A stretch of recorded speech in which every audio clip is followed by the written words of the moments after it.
പലരും ധരിച്ചു വെച്ചത് പരീക്ഷണങ്ങൾ ഉണ്ടാകുമ്പോൾ ദീൻ അധികം പറയരുത് എന്നാണ്.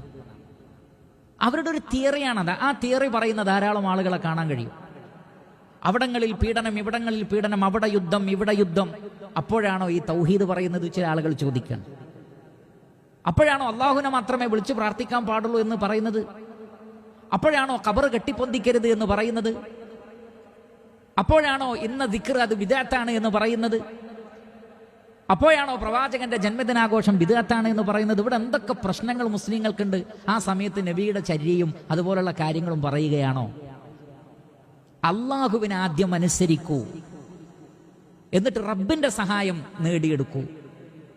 അതല്ലാതെ മനുഷ്യന്റെ തന്ത്രങ്ങളോ അവന്റെ ബുദ്ധിയോ ഒന്നുമല്ല വിജയത്തിന്റെ നിദാനം. അള്ളാഹുവിന്റെ സഹായമാണ്.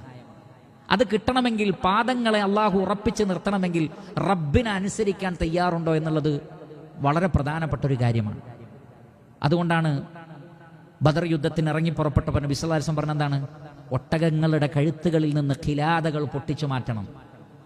കാരണം ആ കാലഘട്ടത്തിൽ യുദ്ധത്തിന് പോകുമ്പോൾ ജാഹിലിയ കാലഘട്ടത്തിലുള്ളവർ മന്ത്രിച്ചൂതിയ ചരടുകൾ ഒട്ടകത്തിന്റെ കഴുത്തിൽ കെട്ടുമായിരുന്നു. മൃഗങ്ങളുടെ കഴുത്തിൽ യുദ്ധം ജയിക്കാൻ വേണ്ടി, പരിക്ക് പറ്റാതിരിക്കാൻ വേണ്ടി മന്ത്രിച്ചൂതിയ ചരടുകൾ കെട്ടിയിരുന്നു.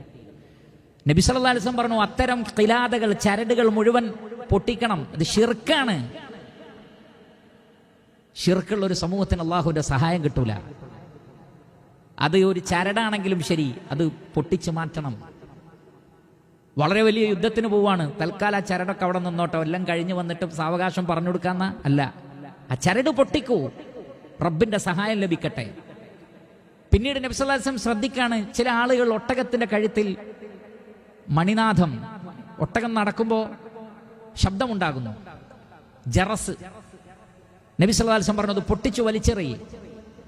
ഇത്തരം സൗണ്ടുള്ള സംഘത്തിന്റെ കൂടെ മലക്കുകൾ ഉണ്ടാവില്ല, മലക്കുകൾ മാറി നിൽക്കും. മലക്കുകൾ മാറി നിൽക്കാനാണോ നിങ്ങൾ ഈ ഒരു സന്ദർഭത്തിൽ ഉദ്ദേശിക്കുന്നത്? അതുകൊണ്ട് മ്യൂസിക് അത് വേണ്ട, ആ മണിനാഥത്തിന്റെ ശബ്ദം വേണ്ട, മലക്കുകൾ കൂടെ ഉണ്ടാവൂല, പൊട്ടിച്ചെറിയാൻ പറഞ്ഞു. ഏത് പ്രതിസന്ധി ഘട്ടത്തിലാകട്ടെ പ്രവാചകന്റെ സുന്നത്തുകൾക്ക് പ്രാധാന്യമുണ്ട്, തൗഹീദിനും സുന്നത്തിനും പ്രാധാന്യമുണ്ട്. ശിർക്കും ബിദ്അത്തും ഗൗരവപ്പെട്ടതാണ് ഏത് സന്ദർഭത്തിലും. അതൊക്കെ ചെയ്തിട്ട് പ്രാർത്ഥിക്കൂ, റബ്ബിന്റെ സഹായം ഉണ്ടാകും. അതൊക്കെ തട്ടി മാറ്റിയിട്ട് പ്രാർത്ഥിച്ചാൽ ഒരു സമൂഹം എന്നുള്ള നിലക്ക് അറബി പേരുള്ളവരെ സഹായിക്കാമെന്ന് അള്ളാഹു ഏറ്റിട്ടില്ല. അറബി പേര് മാത്രം ഉണ്ടായാൽ മതി, മുസ്ലിങ്ങളുടെ പേര് മാത്രം ഉണ്ടായാൽ മതി, വിശ്വാസവും അഖീദയൊക്കെ തെറ്റിയാലും കുഴപ്പമില്ല, അള്ളാഹു അങ്ങ് സഹായിക്കും.